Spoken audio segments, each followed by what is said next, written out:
with all the training on balance, these pieces, they were early metal and wood pieces, and they were hard to balance, for it to look not only balance in the way of your eye seeing a balanced piece, but literally be balanced, level, Right. be able to roll, you could sit on it, whatever.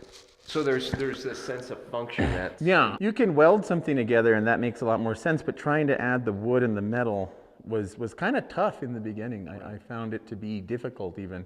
But that's really fun when you find something new, anything new. Right. I seem to be more aggressive about something that I haven't done before or a whole new idea. Right. So this employing of basically found materials and or where you'd actually have an idea about something, you go out and you purchase a gas tank in order to... Yeah, even better would be to find one. If you Right. can find something buried or anywhere in someone's yard and they just there's something more special about a truly found object than a purchased object. Right. I will purchase stuff from junkyards or on this piece, all the stuff was saved for a number of years. And the vision was always there. It was just a matter of collecting all the stuff, right. including the right log. That's a huge piece of wood that all that stuff's sitting on. Right. And I had thought about it so long that once I finally started doing it, it just all fell together. But even as I was looking at the trees as a kid, I would see things in the shapes, but just like an engine, just like anything, it looked like other things to me. Right. And also it was a bit of rebellion against that way of thinking from where I came from. Right. Just really trying new stuff. New stuff is the best.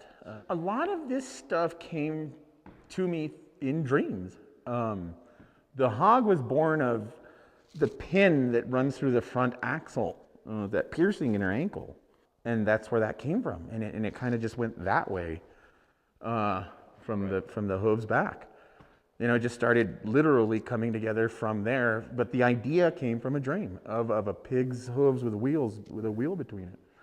And I really try and pay attention to what I'm dreaming about. Right. Those are the best. And if you can actually materialize the dream, it's really fun. It took me, I would say, a couple years, 2 years of knowing what I wanted and finding the stuff. You got to be really patient. It's kind of awful in that way. But, through patience, you will get there. The hardest part about that was the weight on the shoulders of it holding that front wheel, because there's so much weight coming from the rear. I had really thick front legs on it, but it just didn't look right. The legs are anchored in with large bolts, finally, and concealed to hold the weight of the back end of it. Right. On those skinny legs, because I really wanted that chopper look of the thin forks, but they needed to be pig legs, thin pig legs. That's the fun stuff when you don't know what the hell you're doing. And you're engineering. And you got to just keep messing with it and messing with it. It's really frustrating.